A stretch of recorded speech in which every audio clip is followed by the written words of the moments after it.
Assalamualaikum warahmatullahi wabarakatuh. Shalom, Om Swastiastu, Namo Buddhaya, Salam Kebajikan.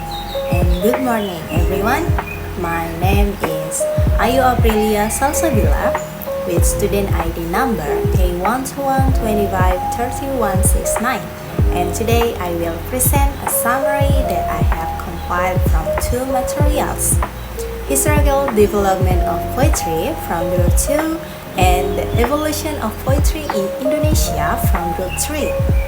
Through this summary, we can see how poetry has developed both globally and within Indonesia, as well as how each era has contributed to change in poetic themes, forms, and function. Okay, start from Group 2. The overview explains how poetry has evolved across history. It begins with ancient epics like the Iliad, the Odyssey, and Beowulf, which were shared through oral tradition. In the Middle Ages, poetry grew through ballads and contemporary tales. The Renaissance revived art and humanistic thinking, followed by the 18th century neoclassicals focused on reason and order. Romanticism then shifted poetry toward emotions, imagination, and nature. Later movements, such as Transcendentalism, emphasized the spiritual connection between humans and nature. American poets like Walt Whitman and Emily Dickinson introduced new styles, including free verse and personal introspection. In the 20th century, modern poetry embraced experimentation with images, and poets like E. E. Cummings and Robert Frost reshaping poetic language and form. And now, for the material, the evolution of poetry in Indonesia from Group 2. Indonesian poetry has gone through significant transformation throughout history. In the pre-Indonesian era, poetry has influenced by traditional Nusantara forms such as syair, pantun, and gurinda.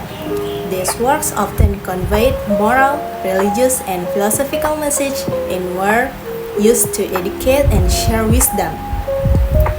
During the national movement era, poetry became a medium of resistance and nationalism.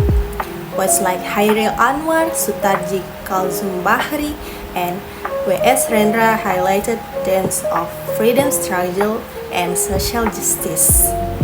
In the New Order era, poetry developed under strict censorship. Poets expressed criticism indirectly through subtle and symbolic language. Key features of this period include Taufik Ismail and Supardi Djoko Damono. Entering the Reformation era, Indonesian poetry gained greater openness and creative freedom. Writers began exploring diverse themes such as democracy, identity, social issues, and personal expression. This era reflects the expanding voices and perspectives in modern Indonesian literature. Overall, this evolution of Indonesia poetry mirrors the nation's cultural, political, and social change over time. That concludes the summary I would like to share. From both materials, we can understand that development of poetry is not only a creative journey, but also a reflection of history, culture, and social change. Thank you for your attention. I hope this summary helps us gain a clearer and more comprehensive understanding of how poetry has evolved over time.